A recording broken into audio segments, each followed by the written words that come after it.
तो नमस्कार दोस्तों, काफ़ी इंटरेस्टिंग दिन रहा, गिरावट का दिन रहा। और जब से ये न्यूज़ आया कि इजराइल ने हमला किया है हॉस्पिटल्स पे, हालांकि ये हमला दोनों तरफ से एक दूसरे को आरोप प्रत्यारोप चल रहा है कि कभी इजराइल ने किया तो कभी गाज़ा ने किया, और मार्केट अब नेगेटिव सेंटिमेंट में घुस चुका है। अब बेयर्स पूरी तरह से हावी होते दिख रहे हैं। ऐसे में क्या ट्रेड सेटअप बैठता है और क्या रणनीति बनानी चाहिए, आइए समझने की कोशिश करते हैं। तो देखिए, मार्केट 19,800 पे खुला, बहुत अच्छा था मार्केट जब ऑफ हुआ, लेकिन उसके बाद जो गिरावट आई, जो बाइडेन और नेतन्याहू का मीटिंग हुआ, उसके बाद मार्केट में एक शार्प फॉल देखने को मिला। और इतना हेवी फॉल, 140 पॉइंट का गिरावट, तो काफ़ी गिरावट भरा दिन रहा। जो डिफेंसिव सेक्टर थे वो काफ़ी अच्छा सपोर्ट किए। सिप्ला 3.5%, डॉक्टर रेड्डी 2%, टाटा मोटर करीब 2%, सन फार्मा 1.5%, SBI लाइफ 0.5% के तेज़ी के साथ बंद हुआ। वहीं गिरने वाले शेयर्स पे थे जो काफ़ी बड़े थे, वो थे Bajaj Finserv, Bajaj finance, NTPC, HDFC bank, Reliance. तो 1.5 से 3% तक ये सारे गिरे। तो इनको गिराने में सबसे ज़्यादा B2 का हाथ रहा, बजाज फाइनेंस और बजाज फिनसर्व का।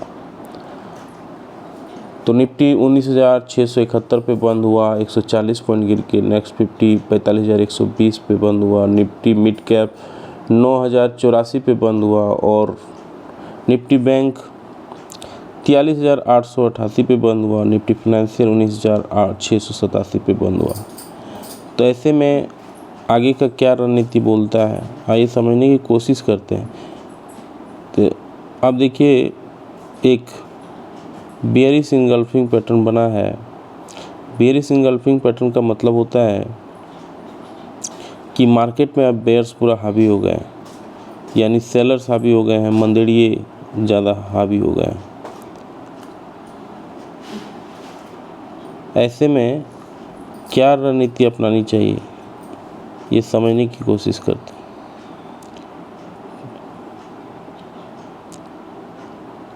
आप देख रहे हैं बेयरिश इंगल्फिंग पैटर्न कितना बड़ा रेड कैंडल बना है। इस रेड कैंडल का मतलब ये हुआ कि जो भी बुल्स थे वो गायब हो गए। अब देखिए, यहाँ बुल्स था वो गायब हो गया, बुल्स को खा गया, इनगल्फ कर लिया, इसीलिए इसको बोला जाता है बुलिश इनगल्फिंग पैटर्न। अब ये है एक ट्रेंड लाइन हम यहाँ पे दिखा रहे हैं 19,671। यहाँ ये जो लेवल है, काफ़ी टाइम यहाँ पे सपोर्ट लिया है और रेसिस्टेंस भी लिया है। इधर देखिए बहुत बार सपोर्ट लिया है, 1 बार, 2 बार, 3 बार, 4 बार, 5, 6, 7, 8, 9, 10, 11, तो 10 बार ये सपोर्ट का काम किया है, और यहाँ रेसिस्टेंस का काम किया था। यहाँ देखिए रेसिस्टेंस कितना बार काम किया है, इधर 1, 2, 3, 4, 5, 6, 7, 8, 9, 10, तो 10 बार कम से कम ये सपोर्ट और 10 बार कम से कम रेसिस्टेंस का काम किया है।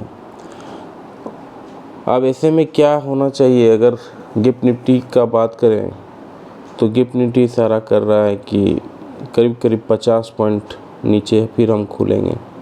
तो अगर 50 पॉइंट नीचे खुल जाते हैं यहाँ पे 19,650 पे, और अगर सस्टेन नहीं करते हैं तो फिर हम 19,550 को भी क्रॉस करेंगे।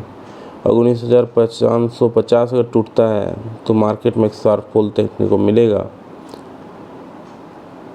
तो क्या 3 सिनेरियो मार्केट का होते हैं। अगर गैप अप ओपनिंग होती है तो क्या करना है, गैप डाउन होती है तो क्या करना है, फ्लैट ओपन होती है तो क्या करना है। तो बहुत ज़्यादा चांसेज है कि गैप डाउन ही ओपन होगी, क्योंकि US मार्केट भी 1% टूटा है कल, डॉ जोन्स। तो अगर गैप अप ओपनिंग होती है तो क्या करना है, अगर गैप अप यहाँ पे ओपन हो जाती है 19,837 पे, जिसका चांसेज बहुत कम है, और 15 मिनट सस्टेन करती है तब फिर हम 19,900 का भी लेवल देखने को मिल सकता है। 19,900 के कॉल ऑप्शन पे बैठ सकते हैं। और अगर 15 मिनट के कैंडल में रेड मिलता है तब 19,800 के पुट ऑप्शन पे बैठ सकते हैं। ये हुआ पहला सिनेरियो जो कि होने का चांसेज ना के बराबर है। दूसरा चांसेज है जो कि गिफ्ट निफ्टी इशारा कर रहा है 50 पॉइंट नीचे खुलेंगे तो 19,600 के आसपास हम खुलेंगे, ऐसा उम्मीद है। 19,600 के आसपास खुलते हैं और पहला 15 मिनट अगर हम सस्टेन नहीं करते हैं ग्रीन में तो एक शार्प फॉल देखने को मिलेगा। अगर सस्टेन करते हैं तब 19,600 का कॉल ऑप्शन पे बैठ सकते हैं, क्योंकि एक्सपायरी भी होगी, आज का दिन एक्सपायरी का भी है, तो एक अच्छा रिटर्न यहाँ मिल सकता है। अदरवाइज आपको फिर 19,500 का तैयारी करना चाहिए। अगर रेड कैंडल मिलता है तो 19,500 के पुट ऑप्शन पे भी बैठ सकते हैं।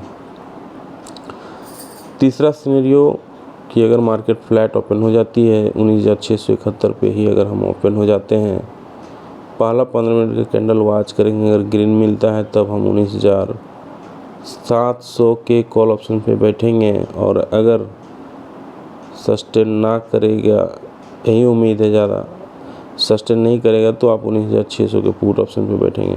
तो जिस तरह से पुट्स में कल का जो है रिटर्न बना के दिया था वो आज भी पुट में ही रिटर्न बनने का ज़्यादा चांसेस दिख रहा है।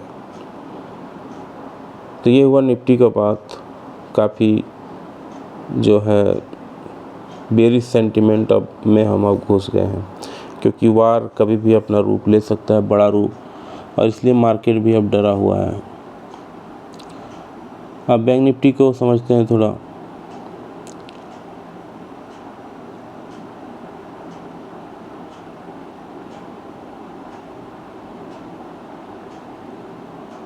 भगवान का लाख लाख शुक्र है कि हम लोग इंडिया जैसे देश में पैदा हुए हैं। नहीं तो जो हाल यूएस, ये इजराइल और गाज़ा में हो रहा है, हमास में हो रहा है, इसे देख के कोई भी सिहर सकता है। तो पूरा वर्ल्ड मार्केट अब डिस्टर्ब होने वाला है। और हो सकता है जिस तरह से बड़े बड़े पावर हाउस मुस्लिम वाले लोग जितने कंट्री हैं खाड़ी देश के, सब एकजुट हो रहे हैं, ये वर्ल्ड वार 3 का भी एक साइन हो सकता है। तो बहुत ही क्रिटिकल सिचुएशन पे वर्ल्ड अभी जा रहा है। तो बैंक निफ्टी भी काफ़ी सहमा हुआ है। यहाँ भी आपको बेयरिश कैंडल लिस्टिक पैटर्न मिलेगा।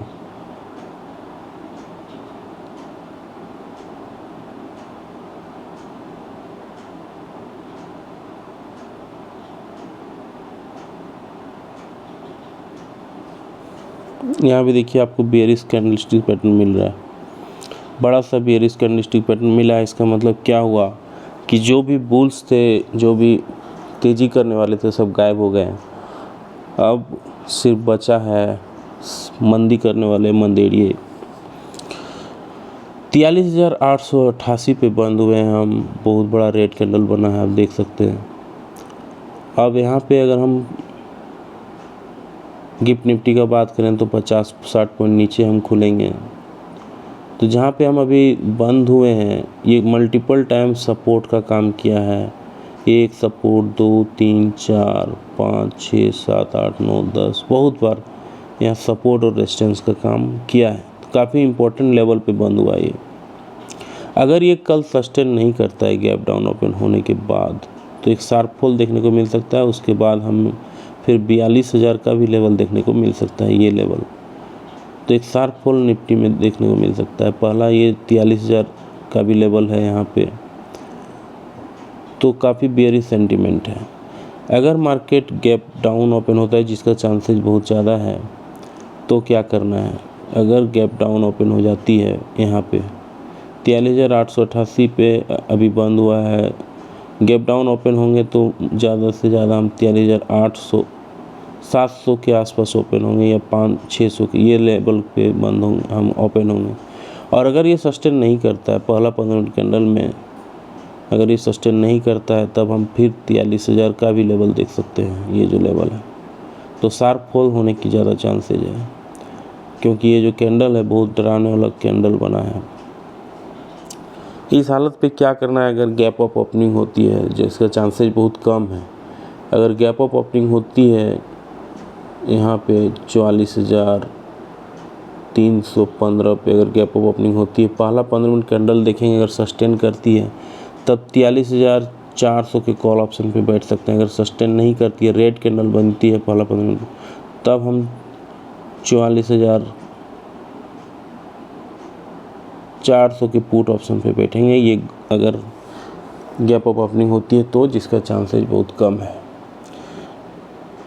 दूसरा सिनेरियो अगर गैप डाउन ओपन होती है, जिसका चांसेस बहुत ही ज़्यादा है, तो अगर हम यहाँ पे गैप डाउन ओपन हो जाते हैं 43,700 के आसपास, अगर हम पहला 15 कैंडल देखेंगे, अगर हम सस्टेन नहीं करते हैं तब हम फिर 42,800 के पुट ऑप्शन पे बैठ सकते हैं। अगर सस्टेन करते हैं हम, मान लीजिए इसको रिस्पेक्ट कर देता है मार्केट, अगर इसको रिस्पेक्ट करता है तब फिर हम 44,000 के कॉल ऑप्शन पे बैठेंगे, तो एक अच्छा रिटर्न मिल सकता है यहाँ पे। तीसरा सिनेरियो अगर मार्केट फ्लैट ओपन हो जाती है 43,888 पे ही अगर ओपन हो जाती है, पहला 15 मिनट कैंडल देखेंगे, अगर ग्रीन मिलता है तब हम 44,000 के कॉल ऑप्शन पे बैठ सकते हैं।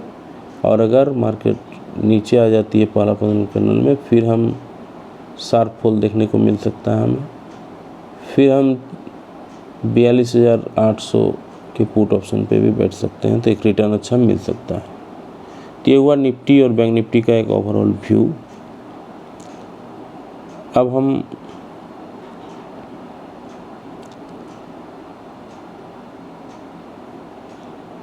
गिफ्ट निफ्टी को देख लेते हैं। देखिए गिफ्ट निफ्टी 54 पॉइंट नीचे है, काफ़ी डराने वाला सीन है। 19,735 पे ट्रेड हो रहा है गिफ्ट निफ्टी, 54 पॉइंट नीचे, 0.27% नीचे डाउन है ये। अमेरिकन मार्केट भी काफ़ी डरा के बंद हुआ है। डॉ जोन्स देखिए 1% मोटा मोटी गिरा है, 333 पॉइंट 33,665 पे बंद हुआ है। S&P भी 1.5% गिरा है, काफ़ी भयानक गिरा हुआ है, 4314 पे बंद हुआ है, 58 पॉइंट गिरा है। डेक्स भी देखिए 15,094 पे बंद हुआ है, 1% गिरा है। तो अमेरिका के जो सबसे बड़े जो इंडेक्सेज हैं वो काफ़ी गिरावट में बंद हुआ है, 1% 1.5% का गिरावट के साथ बंद हुआ है। FTSE जो लंदन का मार्केट है ये भी गिरा है 1%, 1.14%, 7,588 पे बंद हुआ है। टोक्यो का मार्केट निक्की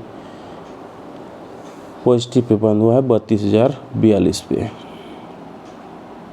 तो देखने वाली बात है, आयल जो है क्रूड ऑयल 2% बढ़ गया है। मिडिल ईस्ट के टेंशन के बीच आप देख सकते हैं काफ़ी हेवी तनाव बढ़ गया।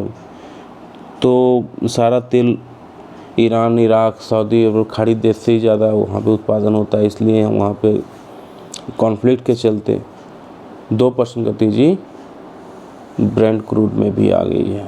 तो चारों तरफ नेगेटिव माहौल है। ऐसे में आज क्या होगा ये देखने वाली बात इंटरेस्टिंग होगी। उम्मीद है आपको ये वीडियो अच्छी लगी। लाइक शेयर सब्सक्राइब कमेंट करके ज़रूर अपना राय रखें। मिलते हैं अगले वीडियो, तब तक के लिए जय हिंद, वंदे मातरम।